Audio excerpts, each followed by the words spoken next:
امام بخاری رحمۃ اللہ علیہ ہر حدیث کے اوپر پہلے تنقید کی چھلنیوں میں اس کو چھانتے ہیں، اس کی سند کو، ایک ایک راوی کے حالات سے باخبر ہیں کہ کون سا راوی کس درجے کا ہے اور اس کا علم کیسا ہے، اس کا حافظہ کیسا ہے، اس کی دیانت کیسی ہے، اس کا تقوی کیسا ہے، اور پھر سند میں اتصال ہے کہ نہیں، وہ راوی جو اپنے استاد کا نام لے رہا ہے اس سے ملاقات بھی ہوئی ہے کہ نہیں، اس سے سنا بھی ہے کہ نہیں، یہ ساری تنقید کی چھلنیوں میں چھالتے ہیں پہلے حدیث کو۔ حدیث کی صحیح کی جو تعریف آپ نے پڑھی ہے، ما رواہ العادل التام الضبط من غیر انقطاع فی الاسناد ولا علت ولا شذوذ،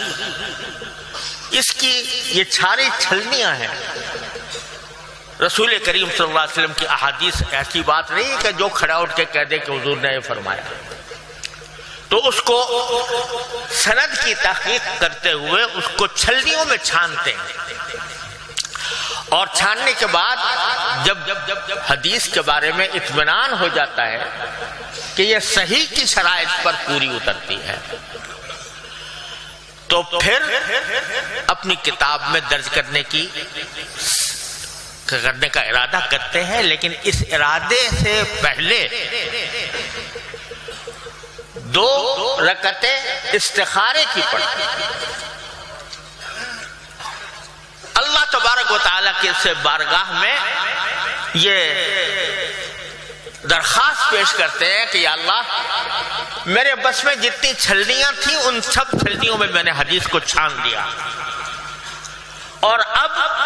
میں نے ارادہ کیا ہے کہ اس کتاب میں اس حدیث کو درج کروں، آپ کی کیا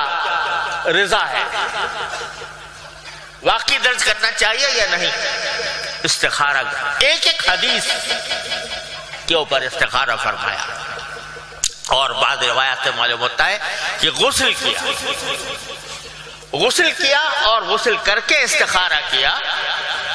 جب اس کے بعد اطمینان ہو گیا کہ یہ حدیث صحیح کی شرائط پر پوری اترتی ہے،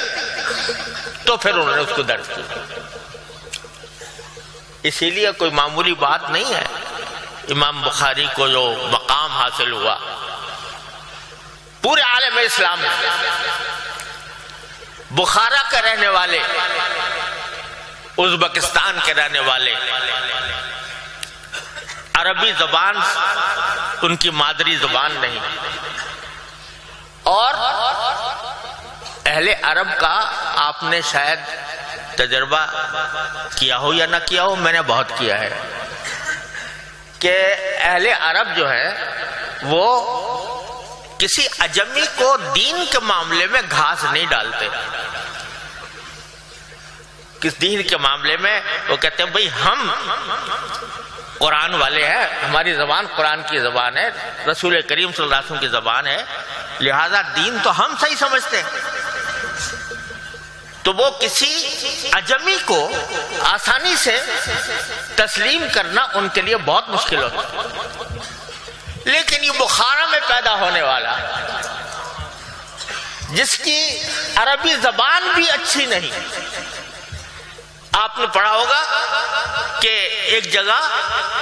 باب قائم کرنے کے بعد ایک حرف فارسی کا لکھ گئے، یذکر فی ھذا الباب ہم ھذا الحدیث، ہم فارسی کا لفظ لے آئے، وہ کہیں تو اتنی اس کا جو مقام ہے عربی زبان کے لحاظ سے،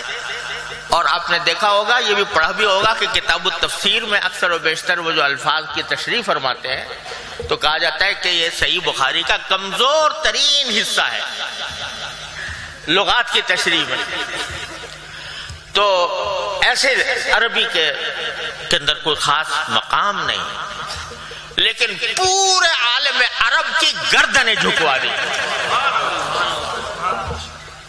کیسی گردنیں جھکوا دی کہ سب کا اہل عرب کا، سارے عالم اسلام کا،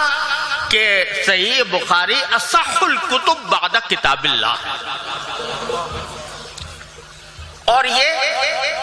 لقب جو اس کو دیا گیا کہ اللہ کی کتاب کے بعد سب سے زیادہ صحیح کتاب صحیح بخاری ہے، یہ محض عقیدت میں اور محبت میں نہیں دے دیا گیا، بلکہ علماء کرام نے مدتوں اس کی ایک ایک حدیث، اس کے ایک ایک راوی اور اس کے ایک ایک لفظ پر تنقید